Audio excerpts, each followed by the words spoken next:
Ripple outlines possible regulatory framework for crypto industry in the US. What's going on, everyone? Win with Ryan here, and we're going to start this video off with a quick giveaway.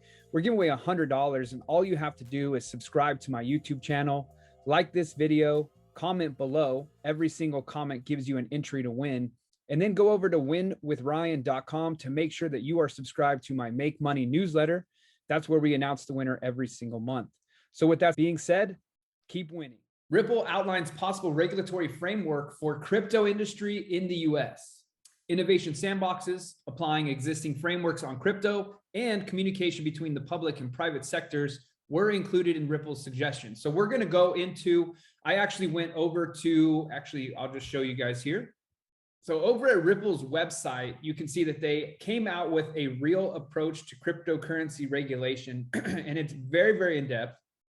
Covers a lot of information here. We're going to go ahead and jump into this article, which chops it up a little bit more detail, and then we'll show you that information. XRP weekly chart right here. As you guys can see, we are looking like we're forming a little bit of a cup and handle here on the weekly chart. You can see this nice rounded bottom, had that massive push up, has a second rounded bottom. It almost is like a third rounded bottom, or you could even say it's a cup and handle inside or outside of the original cup. But if we take a look at this and you measure this out for the velocity in this type of pattern, so the velocity would be basically from the bottom of the cup to the top of the cup. That would be the deepest part of the cup and handle. Once this reaches and breaks back through this most recent high right here of $1.96, now we're looking at that velocity taking us all the way up to $3.70.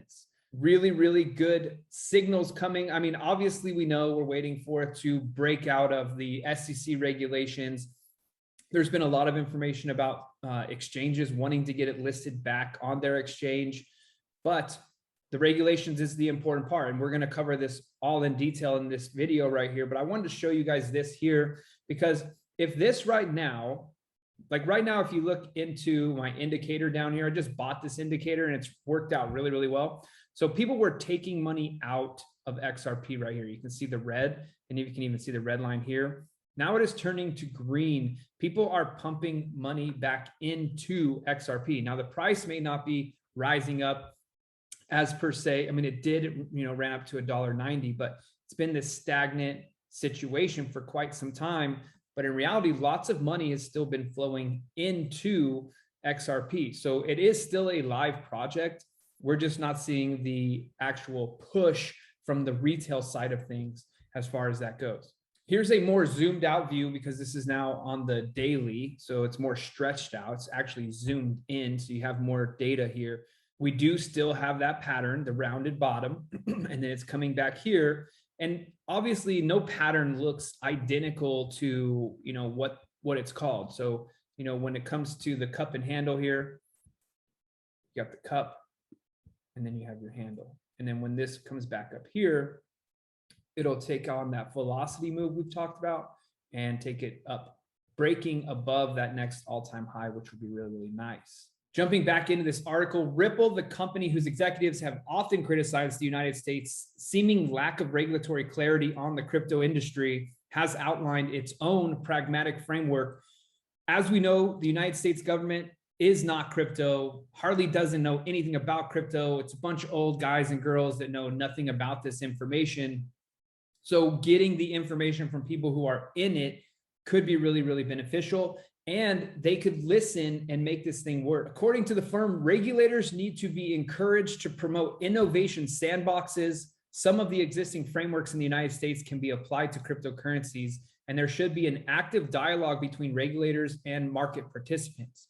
Market participants would be the people that are coin creators and so on, but also us retail traders as well.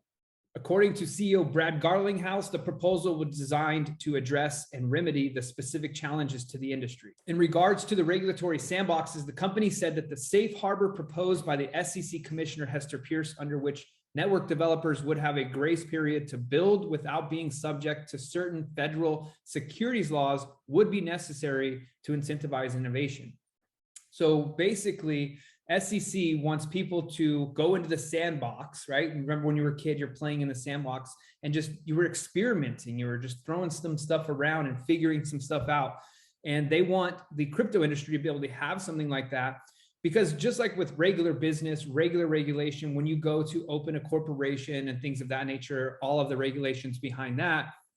Right now, with crypto being so young and it's still in its infancy, and I know a lot of people are like, I've been in crypto for, since 2000 and whatever, but it's still brand new and it's still so young and the adoption's not there. So we need to have a section where people can test things out without getting a slap on the wrist or, being potentially put in jail for something they didn't even know that they were making a mistake on. Ripple said the Security Clarity Act, or SCA, which would change the legal status of any asset sold as an investment contract to an investment contract asset, would help provide regulatory clarity for cryptocurrencies. And this is another part where things get messy when it comes to cryptocurrency, right? These things are not currencies. That's the whole thing behind it. They are actual assets.